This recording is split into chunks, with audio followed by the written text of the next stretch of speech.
yang bertahun-tahun di Jawa Barat menikmati uang dengan mudah tanpa bekerja.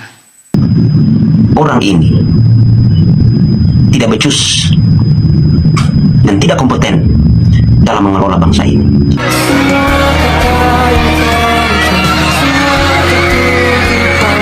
Saya rasa Prabowo, para menteri terkejut melihat pidato Kang Deddy Mulyadi ini. Kang Deddy bicara soal, mohon maaf, banyak sekali para pejabat makan gaji buta. Ya, bahkan ya warga bicara, kita tidak butuh pejabat yang sering keluar negeri. Dalam negeri pun kita masih banyak yang harus diperbaiki. Ini Kang Deddy tegas ya teman-teman di depan para pejabat DPR. Kenapa saya harus katakan seperti begitu? Karena pertama, orang ini terlalu banyak keluar negeri, balik nggak ada hasil. Kita ini perlu pemimpin yang bukan terlalu banyak keluar negeri. Karena apa? Karena di dalam negeri ini ya, ini perlu diberesi. 5% dari 119 miliar dia menerima bersih masuk uang saku pengurusnya. Ditambah lagi tambahan biaya keuntungan yang diperoleh. Saya melihat bahwa ini sesuatu yang bodoh yang dilakukan secara terus-menerus. Seluruh BUMD dari pendapatannya harus langsung disetor ke kas daerah sebesar 90%. Tidak boleh lagi diparkir. Nah, kemarin itu beberapa tahun yang lalu itu pendapatan BUMD itu disimpan di BUMD dulu. Setelah itu mereka bikin anak perusahaan. Setelah anak perusahaan bikin cucu perusahaan. Setelah bikin cucu perusahaan bikin cicit perusahaan. Kalau itu belum cukup juga, mereka bekerja sama dengan pihak swasta lain di perusahaan-perusahaan di Jakarta. Ujungnya seluruh investasinya tidak ada yang uangnya kembali. Dan bahkan ada yang rugi jadi hutang BUMD. Nah, seluruh kegiatan itu hari ini kami hentikan. Setiap pendapatan langsung distor ke kas daerah sebesar 90%.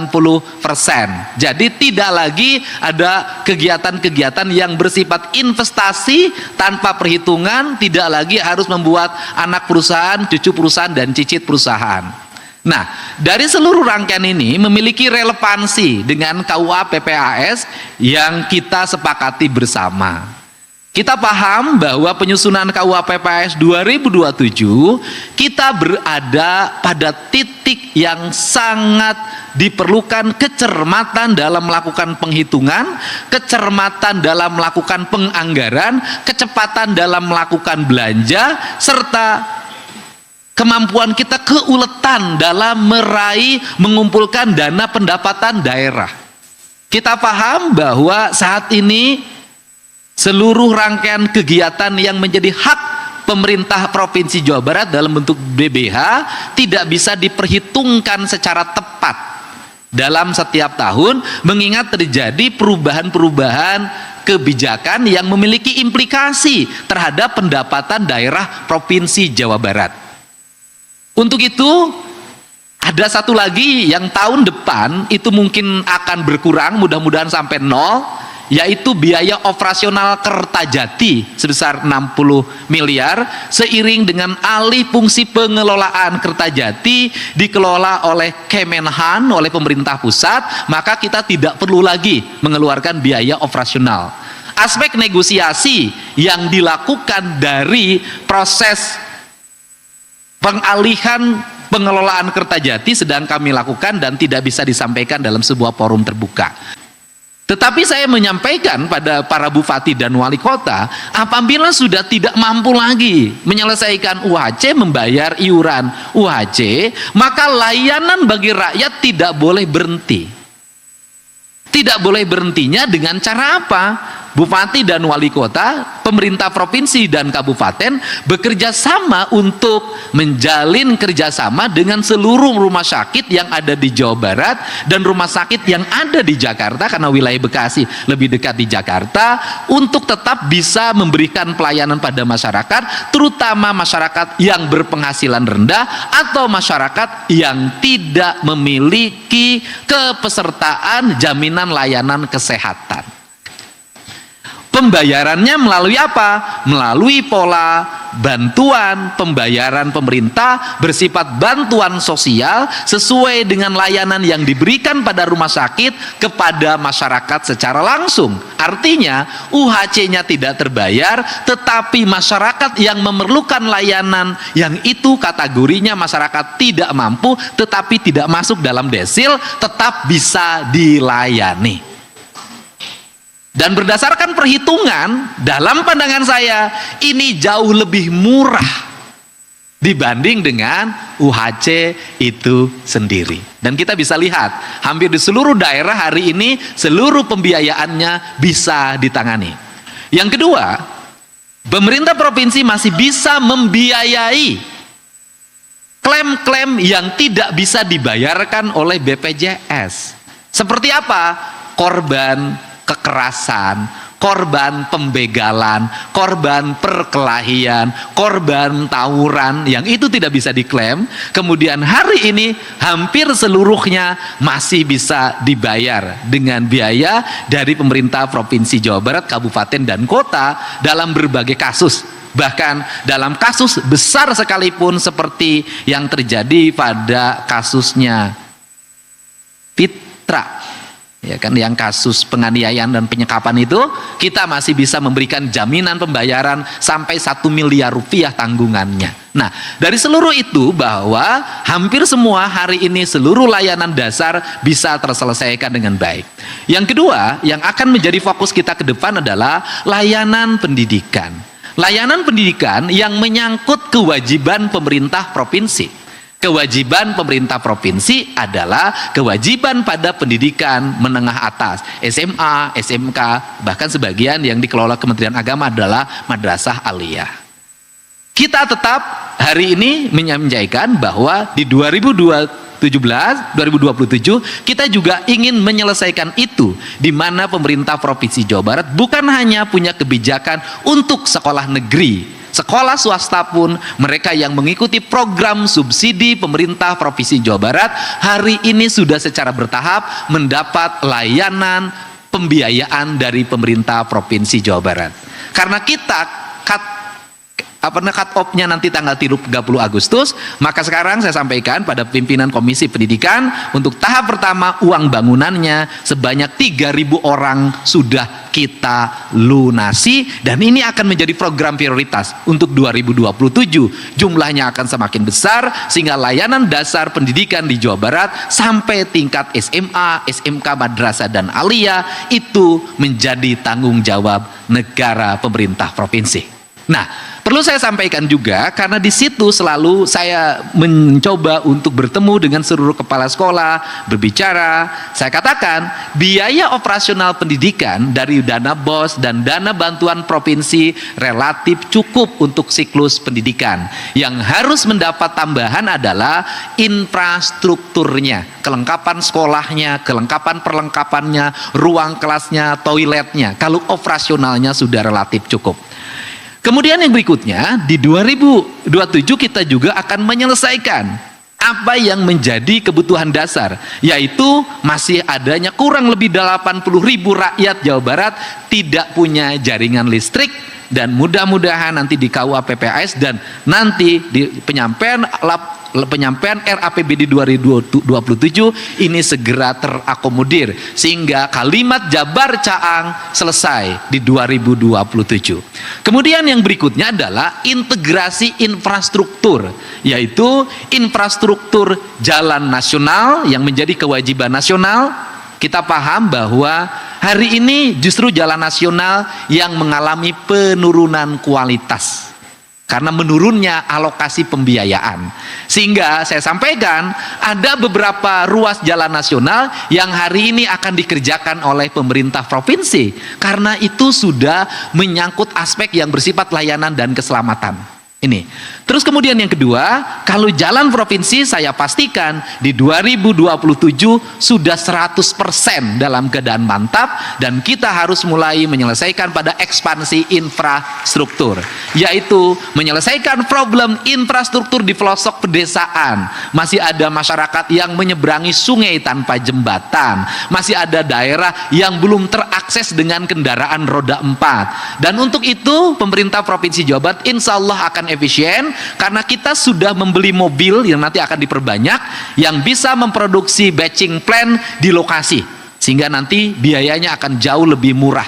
Nah, ini yang infrastruktur. Yang berikutnya adalah irigasi. Kita sangat terasa infrastruktur peningkatan mutu pertanian tidak akan bisa kokoh tanpa jaringan infrastruktur irigasi yang memadai. Problem utama irigasi yang dikelola oleh Provinsi Jawa Barat adalah hampir seluruh irigasi sumbernya adalah mata air dan air sungai.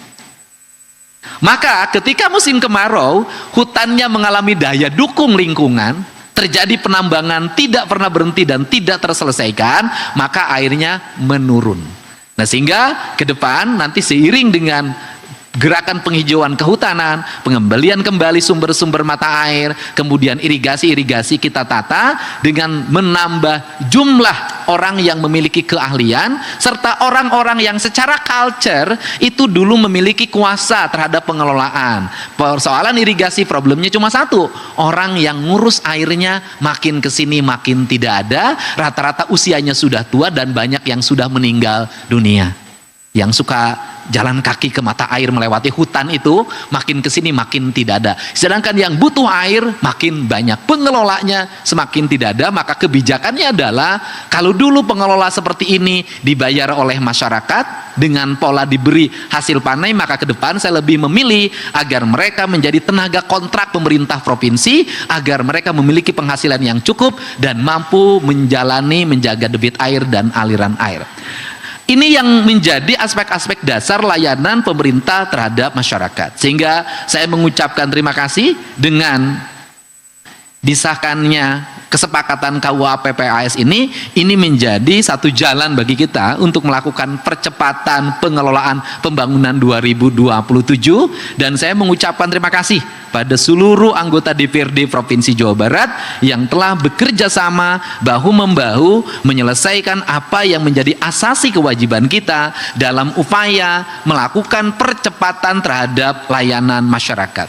Dan yang terakhir, ini yang menjadi perhatian Provinsi Jawa Barat saat ini, hal yang sering kita tangani adalah satu, banyaknya tenaga kerja Indonesia yang pergi ke luar negeri dengan ilegal, bermasalah, akhirnya harus kembali. Hari ini sudah kembali lagi warga Karawang yang tinggal di Libya. Itu yang pertama. Yang kedua juga nanti mohon perhatian kepada yang mengelola KUHP, yang mengelola perlindungan ibu dan anak dan dinas sosial. Sekarang itu semakin banyak anak-anak yang mengalami problem psikologi, pelecehan yang terjadi anak-anak di bawah umur. Baik yang dilakukan oleh ayahnya, ayah tirinya, pamannya, saudaranya, tetangganya, dan mereka perlu pelindungan, perawatan dengan waktu yang cukup lama. Itu yang kedua.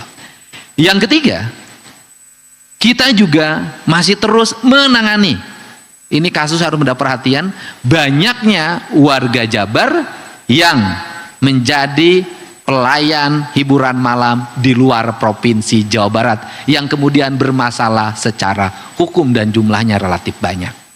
Dan ini juga perlu kesungguhan kita menyelesaikan. Karena apa? Tidak mudah untuk mengembalikan mereka ke rumah.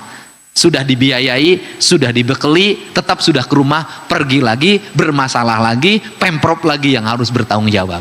Nah, seluruh rangkaian-rangkaian ini harus mendapat perhatian. Yang berikutnya adalah ratusan kasus ditangani oleh pemerintah Provinsi Jawa Barat dalam setiap hari melalui jaringan pengacara sebanyak 200 orang pengacara.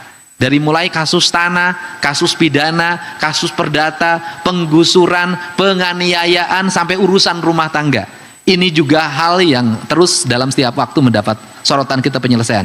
Dan yang terakhir, ini kami mohon dukungan seluruh anggota DPRD Provinsi Jawa Barat adalah persoalan kejahatan begal.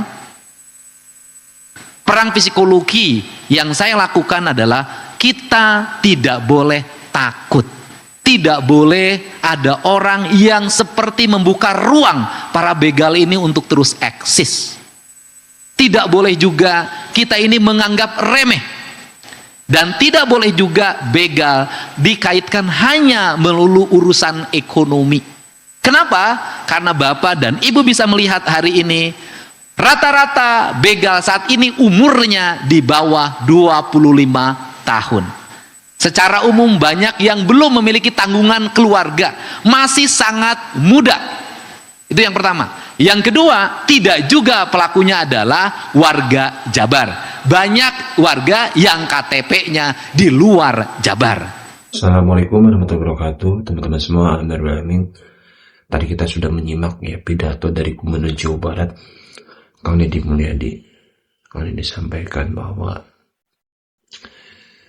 mohon maaf nih, ada ya sebagian pejabat yang mana berpuluh-puluh tahun tidak bekerja tapi mendapatkan gaji ya. Dan kami dibahas di situ semua ya, tanpa rasa takut. Tapi itu di depan DPR teman-teman ya, langsung kami nggak ada rasa takut sama sekali ya. Ketika ada mohon maaf ketidakadilan ya, ketika tidak sesuai dengan aturan ya, disitulah Kang Deddy Mulyadi bicara ya, tanpa pandang bulu, mau itu pejabat, mau itu rakyat ya, tanpa pandang bulu teman-teman. Dan tadi pun warga Papua khususnya bicara Kang Deddy, kita jangan memilih pemimpin yang mana sering keluar negeri. Di dalam negeri itu harus diperbaiki. Masih banyak yang kurang ya. Ini poin pentingnya teman-teman. Ya, masih banyak yang diperbaiki dalam negeri ini ya. Tegas itu. Kita nggak butuh pemimpin yang sering keluar negeri habisin anggaran, Pak ya.